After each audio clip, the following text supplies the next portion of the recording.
আসসালামু আলাইকুম। আমি নুরবানু নূর।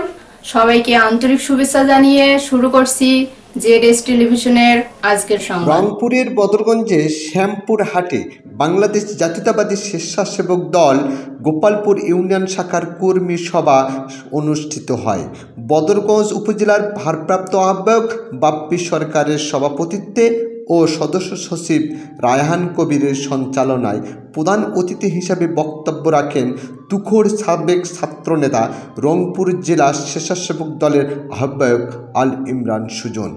বিশেষ অতিথি হিসাবে বক্তব্য রাখেন রংপুর জেলা স্বেচ্ছাসেবক দলের যুগ্ম আহ্বায়ক ফজলে রাব্বি বাবু, জুনায়েদ চৌধুরী, সদস্য জুবায়ের সিদ্দিকী সাদ্দাম, বেলাল হোসেন।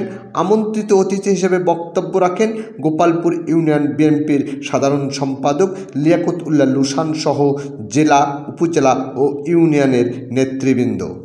দলের দায়িত্ব নেওয়ার পর গোটা রংপুর জেলায় চেষ্টা করেছি ভালো একটি সংগঠন দাঁড় করানো। আমরা এই ফ্যাসিস্ট সরকারের আন্দোলন করতে গিয়ে শ্যামপুরে অনেক প্রোগ্রাম করেছি, বসার মিছিল করেছি, লিফলেট বিতরণ করেছি, অনেকেই সহযোগিতা করেছেন, অনেকেই আবার বিরোধিতাও করেছেন, অনেকের নাম লিস্ট করেছেন, অনেকের থানায় জমা দিয়েছেন, অনেকে ধরিয়ে দেওয়ার চেষ্টা করেছেন। আমি সর্বোপরি একটা কথাই বলি, শ্যামপুর আমার, শ্যামপুর আপনাদের, শ্যামপুর আমাদের সবার। যদি শত্রুকে শত্রু মনে করতাম তাহলে অনেকেই অনেক দল করে, আওয়ামী লীগ করেছেন, অনেক দল করেছেন, কে কি করেছেন আমাদের বিপক্ষে সবাই জানি। 5 আগস্টের পরে আপনারা ভালো থাকতে পারতেন না।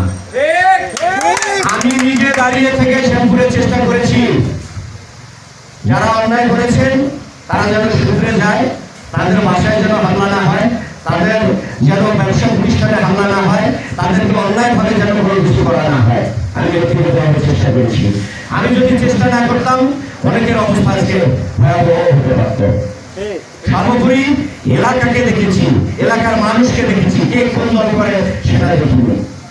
তাই আপনাদেরকে আহ্বান জানাবো এলাকার সাথে সবাই কাজ করবেন। News desk, ZS television.